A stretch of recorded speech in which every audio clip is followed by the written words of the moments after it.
talking ice baths and cold plunges, probably one of the most talked about therapies out there at the moment. We're going to take a quick plunge with Dan Bosomworth, the founder of Brass Monkey, into why adding cold to your business is a good idea. Welcome, Dan. Hey. Right, well, let's just dive straight in there. So, what is considered an ice bath and what is a cold plunge? Yeah, I think that's very subjective at the minute, isn't it? So I think pretty much anything's an ice bath, depending on, if it's cold enough. Cold enough, generally speaking, is below 16 degrees from I guess, a scientific standpoint, because all these studies are done on open water cold swimming. And Right. those studies tend to reference this 16 degree as a magical cold enough to be an ice bath of some description. And of course, the early cold plunges in leisure centres and spas traditionally in that 12 to 16 range. So for us, we differentiate between chillers or cold plunges and ice baths. So our ice baths are capable of 0, whereas the chillers are anything from 3 to 10 degrees typically. I would say is a typical running temperature. So we create that kind of clarity. But If we're to look at ice baths and cold plunges, what are the benefits that might one get from doing these? And is there a difference between the two? the difference is dosage, I would say. So if you were to get in a 5 degree, which is still cold, if you were to get into a 5 degree cold plunge, you can simply hang around in there an awful lot longer than if it's at 0. So if it's at 0, it's not that there is a strict amount of time that it can't be more or less than a certain duration. That's not true, because it's really very personal about your own level of adaptation. But you would just find that if you personally got in 0 degrees and breathed calmly, you would comfortably get through a minute. It wouldn't be particularly difficult if you were coached on that. Whereas if you went into 5 degree, you'd probably self-guide on that and find your way through and be in there maybe more like 3 minutes, which tells you all that you need to know, that these are quite different experiences. In terms of benefits, it falls into 2 broad camps. I would say the feedback we get. So if we put to one side people dealing with condition-specific issues, so whether that is part of recovering from a serious disease or maybe it's an injury or something. So away from those benefits, which is highly kind of, some of it's a bit new and lacks real scientific rigor to probably be worth exploring, the benefits of cancer or something, we tend to keep away from that because it's all very new. I would say the common feedback we get is metabolic benefits, so energy levels, like feeling energized. And I would say that the benefits around mindset are probably 80% of what people talk about. The feeling of being able to run through a wall, the feeling of having untapped energy, of feeling wide awake and ready to take on the world, is probably what most people feel. And that's simply because you feel it on the first go. I know there's different times that you can do ice baths. So some people do it before exercise, some people do it after exercise, first thing in the morning, last thing at the night.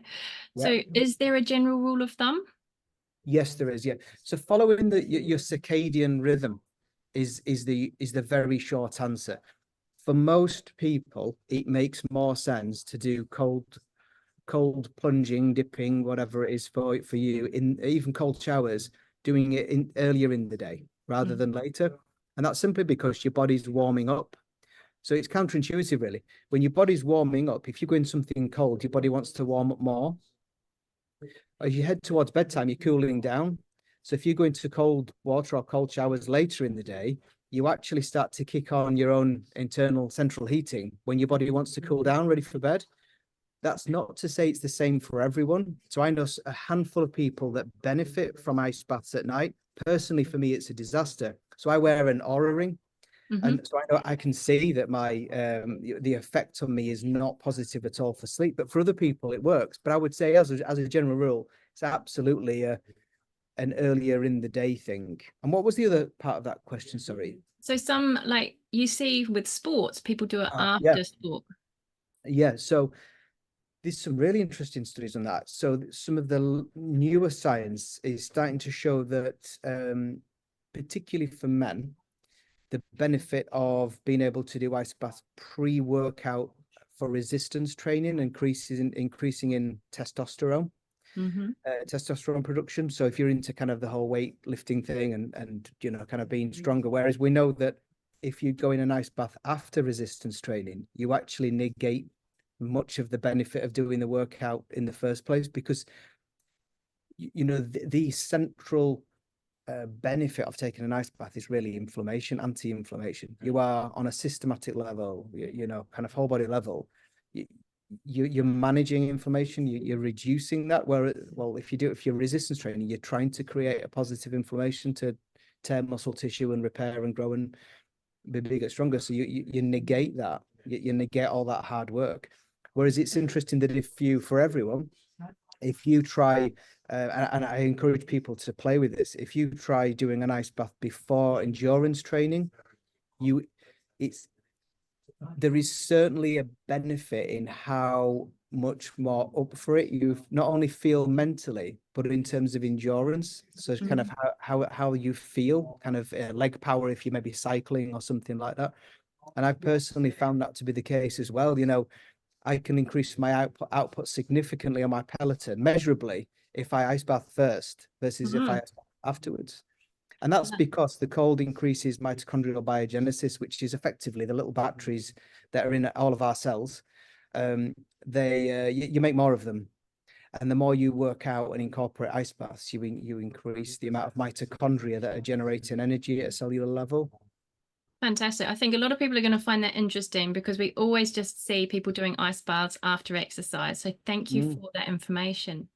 So why should businesses consider adding ice baths and cold plunges to their offerings? I think it's about designing different experiences. So those businesses obviously are businesses, and they need to acquire, keep, grow member volumes, customer volumes, whatever that is for their business model. And we know that the ice bath can be incorporated in a number of ways, whether you want to layer on something that's super cold and slow and more meditation based, where you might consider something that is 0 degrees, probably guided experiences, whether that is live with someone, or whether that's a recorded, which is something that we're looking at the minute, like pre-recorded, press play, get guided to an experience, because there's an opportunity to play in that mindful space, that kind of meditation led, where you're feeling what it's doing to your body. There's a breath work before, there's during and after. It's very phased and considered. Whereas the cold can also be deployed very simply next to a sauna, and you've got the yin yang. Or perhaps I would say the other distinct kind of difference I've observed is people see it as a social thing. So whereas you might go into a sauna and sit very silently next to other people in there and gently kind of sweat away, and if you go into something like the cold, you can see 3, 4, 5 people at a time, all egging each other on, and it's kind of very social and lively and fun and interesting.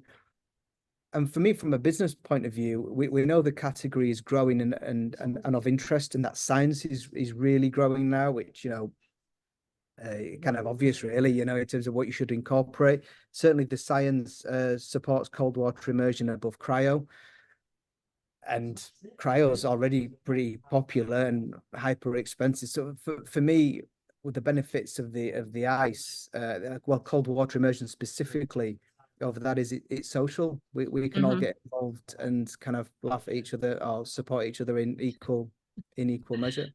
Excellent. Now, can you give us an idea on how much businesses could charge per session, or is it more wrapped into a bundle?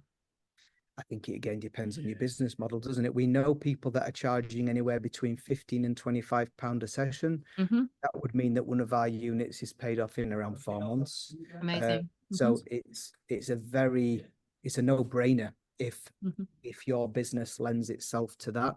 If you're already charging for cryo, perhaps that's a simple, it's a cheaper price point. It doesn't necessarily need staff, and it can pay for itself pretty quickly. If, however, so I'm thinking, I mean, I won't name them, but I'm thinking of different customers and what their motivations were. One of them was about making use of redundant space.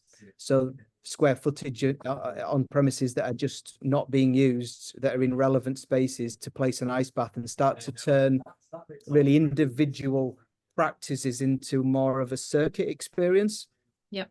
Which kind of made sense to me. Fantastic. And one final question: what is the best bit of advice you could offer to a business looking to add cold therapy to their offerings? Listen to the customers, because they seem to know what they want. When we've done a lot of pop-ups, so I would say that we've taken easily 6,000 people through ice baths in the last 2.5 years, and they seem to know what they want. And if you have a membership base, I think I'd be interested. I'd be asking those guys, well, what do you want to see more of? Because again, when we've done pop-ups with a national gym chain, the members were very clear what they wanted. That doesn't mean it's necessarily what that business does, obviously, because it needs to be viable and make sense. But I think people know what they want, and they're kind of more tuned into it, to how to incorporate the cold, and perhaps sometimes the gym owner, club owners are. And I think it's worth asking them. Fantastic. Well, thank you very much for sharing us some insights on cold therapy today. We look forward to talking to you more again in the future. Okay. Cheers then.